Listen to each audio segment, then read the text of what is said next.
Jessica Battle is a senior global ocean governance and policy expert and joins me now live from Geneva, Switzerland. Jessica, I'd like to hear your thoughts on this treaty and the significance of it. Yes, thank you. It's highly significant. It's the biggest thing that's happened in international waters the last 30 years when the law of the sea entered into force. And as you said, over 100 countries have agreed to the text of this treaty.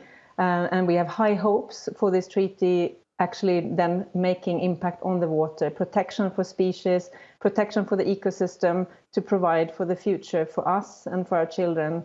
The ocean is incredibly important for food and for climate regulation and even for the oxygen that we breathe. What I want to know is, why did it take so long for a treaty like this to be reached? Why have the oceans been neglected for so long, even among some environmentalists? Well, the high seas are out of sight, out of mind, if you wish. They're far away from the coast, and very few people see the high seas with their own eyes. Perhaps you'll see it if you cross an ocean basin from the air or from a boat. But it's really just those who use the high seas who see the high seas as they are, the shippers, the fishers, and others who venture very far out from the coast. And because as humans, we take care of and use what's closest to us first, and when that has been used up, for example, the fish in coastal waters, then the fishing companies, the fishing nations, have to go further out to catch fish.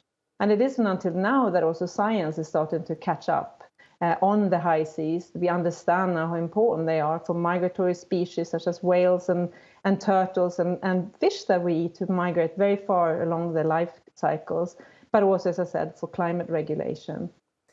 So what will be the impact? Will this treaty make a measurable difference, you think? It will. It's the first time that we have a global legally binding treaty that enables countries to come together to work out which areas need protection, work together with scientists and civil society in order to make sure that these areas are being properly documented and protected. But then also we need to bring in those users of the high seas, the fishers, the shippers, and potentially seabed miners if seabed mining goes ahead. But also, getting everybody around the table has taken a long time, and getting them to agree on this important treaty did take a long time too.